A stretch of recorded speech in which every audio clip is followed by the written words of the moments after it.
Hello guys, आज हम अपना क्लास 10th का मैथ का S7 का जो भी एग्ज़ाम हुआ है वो करेंगे। ठीक है, ये एग्ज़ाम कितने मार्क्स का है? 40 मार्क्स का है। फर्स्ट क्वेश्चन क्या है हमारा? Which of the following is not a irrational number. ठीक है, हमें ये बताना है कि जो भी नीचे ऑप्शन दे रखे हैं इनमें से कौन सा है जो इरेशनल नंबर नहीं है, यानी जो हमारा रैशनल नंबर है हमें वो बताना। जो इरेशनल नहीं होगा तो क्या होगा? रैशनल होगा। जो हमारा फर्स्ट ऑप्शन दे रखा है ये दे रखा है वो 3 + √2 दे रखा है। बी ऑप्शन है 5 - √5 दे रखा है। सी ऑप्शन है 3 + √16 दे रखा है। और जो फोर्थ ऑप्शन है डी ऑप्शन है वो 4 - √8 दे रखा है। तो जो भी हमारा आंसर होगा उसमें हमारा आंसर कौन सा हो जाएगा? हमारा आंसर सी हो जाएगा। भी हम √16 को क्या लिख सकते हैं? 3 प्लस में √16 को क्या लिख सकते हैं? 4 लिख सकते हैं। तो ये हमारा क्या हो जाएगा? 7 हो जाएगा। 3 + 4 = 7। 7 बाय में क्या कर सकते हैं? 1 कर सकते हैं। तो ये हमारा क्या हो जाएगा? ये हमारा एक रैशनल नंबर हो जाएगा। तो इन्होंने ये पूछ रखा था जो इरेशनल नंबर नहीं है।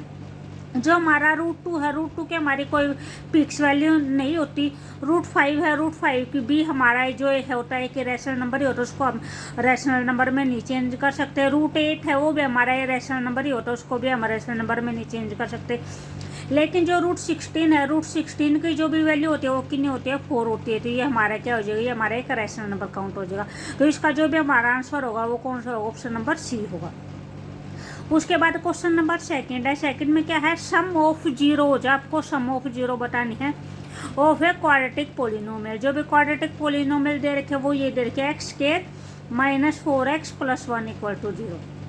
यहाँ पे आपका जो सम ऑफ जीरो निकालने का फार्मूला होता है वो क्या होता है? -by में a होता है। इस इक्वेशन के अंदर जो x² का जो कोफिशिएंट होता है वो क्या होता है? वो a की वैल्यू होती है। जो x का कोफिशिएंट होता है वो b की वैल्यू होती है। और जो कांस्टेंट टर्म होती है वह c की वैल्यू होती है। तो जो भी हमारी b की वैल्यू होगी, यहाँ पे हमारी b की वैल्यू कितनी होगी? -4 होगी। और ये हमारा पहले से फार्मूले का है। तो -4 बाय में a की वैल्यू कितनी हो जाएगी? 1 हो जाएगी। जो भी x² के जो आगे कोफिशिएंट होता है वो a की वैल्यू होती है। तो माइनस से माइनस कट हो जाएगा, कितना हो जाएगा? 4 हो जाएगा। तो जो भी हमारा आंसर होगा वो हमारा कौन सा होगा? ऑप्शन नंबर ए हो जाएगा, सम ऑफ द जीरो। ठीक है। और अगर आपसे प्रोडक्ट ऑफ द जीरो पूछे तो प्रोडक्ट ऑफ द जीरो का फार्मूला क्या होता है? वहाँ पे हमारा होता है c/a होता है। तो जो c होता है वो क्या होती है? वो हमारी एक कांस्टेंट टर्म होती है। जो कांस्टेंट टर्म यहाँ पे क्या है? 1 है। और बाय में a कितना है? 1 है। 1/1 कितना हो जाएगा? 1 हो जाएगा। तो जो हमारा प्रोडक्ट ऑफ जीरो होगा उसकी वैल्यू कितनी होगी? 1 होगी। और जो सम ऑफ जीरो उसकी वैल्यू कितनी है? -4 है। ठीक है। क्वेश्चन नंबर थर्ड क्या है? The pair of linear equation. हमें 2 लीनियर इक्वेशन दे रखे हैं। लीनियर इक्वेशन हमें पेयर में दे रखी है। फर्स्ट है 2x + 4y - 8 = 0 एंड सेकंड है 5x + 10y - 20 = 0। तो आपको बताना है उसका सोल्यूशन कैसे होगा? यूनिक सोल्यूशन होगा, नो सोल्यूशन होगा, इनफाइनाइट मैनी सोल्यूशन होंगे या नन ऑफ दीज होंगे। तो इसके सोल्यूशन हम कैसे निकालते हैं? पहले हम a1/a2, b1/b2 और c1/c2 की वैल्यू निकालते हैं। यहाँ पे जो हमारा a1 होगा वो a1 कितना हो जाएगा? 2 हो जाएगा। b1 4 हो जाएगा। और c1 कितना हो जाएगा? -8 हो जाएगा। उसके बाद जो हमारा a2 होगा वो कितना हो जाएगा? 5 हो जाएगा।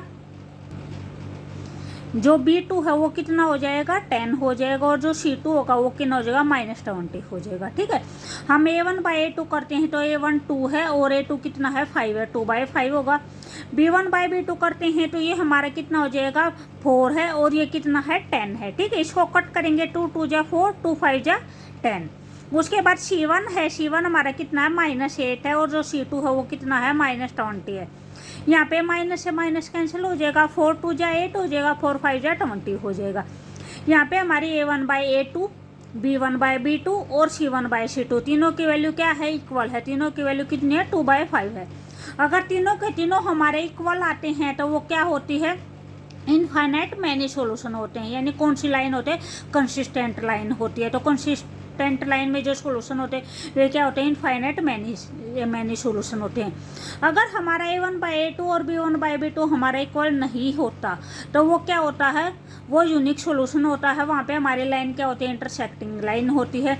अगर हमारे स्टार्टिंग के इक्वल हैं A1/A2 और B1/B2 इक्वल और C1/C2 इक्वल नहीं है तो उसमें क्या होता है, नो सोल्यूशन होता है। तो यहाँ पे जो हमारा क्वेश्चन इसका आंसर कितना हो जाएगा, हमारा आंसर C हो जाएगा। ठीक है, उसके बाद हमारा क्वेश्चन नंबर 4 है।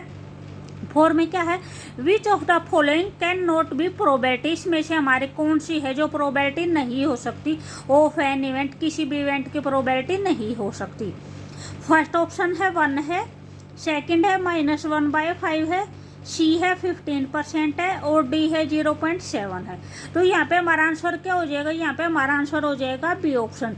जो भी हमारा कोई भी प्रोबेबिलिटी है, प्रोबेबिलिटी हमेशा 0 और 1 के बीच में लाई करती है। ठीक है, और यहाँ पे जो हमारी प्रोबेबिलिटी दे रखी है वो क्या दे रखी है, नेगेटिव दे रखी है -1.05। तो हमारी प्रोबेबिलिटी कभी भी नेगेटिव नहीं होती, इसलिए इसका आंसर कितना हो जाएगा, बी हो जाएगा। उसके बाद क्वेश्चन नंबर 5 है। 5 में क्या बोल रखा है, the mean of the first 5 natural number. हमें फर्स्ट 5 नेचुरल नंबर हैं उनका क्या निकालना है, मीन निकालना है। तो जो भी हमारे नेचुरल नंबर होते हैं वे वह हमारे कहाँ से शुरू होते हैं, 1 से शुरू होते हैं। 1 2 3 4 और 5 इनका हमें क्या निकालना है, मीन निकालना है। तो मीन का फार्मूला क्या होता है, ऊपर तो इन सभी का क्या होता है, सम होता है और नीचे नंबर ऑफ द डिजिट होते हैं, जिन्हें भी डिजिट लिख रखे हैं। तो यहाँ पे कितने डिजिट हैं, 5 डिजिट है। तो इनका सम कितना हो जाएगा, 3 2 जा कितना हो जाएगा, 5 हो जाएगा और 5 10 हो जाएगा और ये 5 है तो इसका कितना हो जाएगा, सम 15 हो जाएगा। बाय में कितना होगा, 5 होगा। अगर इसको कैंसिल आउट करेंगे तो कितना हो जाएगा, 3 हो जाएगा। ठीक है, तो जो हमारा मीन आ जाएगा वो कितना आ जाएगा, 3 आ जाएगा। ठीक है, ऑप्शन नंबर ए होगा। उसके बाद हमारा क्वेश्चन नंबर 6 है। क्वेश्चन नंबर 6 में क्या बोल रखा है, the nature of the root of the quadratic equation. हमें क्वाड्रेटिक इक्वेशन दे रखी है, उसका क्या निकालना है, नेचर बताना। जो भी उसके रूट हैं, रूट का नेचर बताना आपको, और उसके रूट कैसे होंगे। ठीक है, जो क्वाड्रेटिक इक्वेशन है वो ये दे रखी है, विल बी रियल या अनइक्वल रूट होंगे, रियल या इक्वल रूट होंगे या अनरियल रूट होंगे या नन ऑफ दीज होगा। तो इसके लिए हम क्या करते हैं, अगर हमें नेचर ऑफ रूट बतानी हो तो हम उसका डिस्क्रिमिनेट निकालते हैं, डी निकालते हैं। जो हमारा डी का फार्मूला होता है वो क्या होता है, B² - 4AC होता है। ठीक है, यहाँ पे हमारा बी, जो बी है, बी की वैल्यू कितनी दे रखी है, 1 दे रखी है।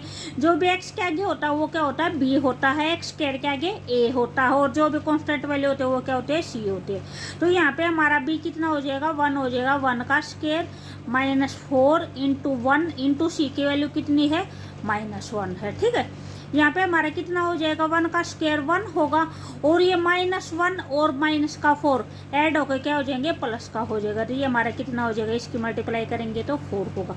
तो यहाँ पे हमारा ये कितना हो जाएगा, 5 हो जाएगा। तो यहाँ पे जो भी हमारी डी की वैल्यू आई है वो डी की वैल्यू कितनी आई है, >0 आई है। ठीक है, अगर हमारी डी की वैल्यू >0 आती है तो उसमें क्या होगा, अभी आपके रियल रूट होंगे और अनइक्वल रूट होंगे। ठीक है, तो यहाँ पे हमारा आंसर कितना हो जाएगा, ए हो जाएगा, रियल रूट होंगे और अनइक्वल रूट होंगे।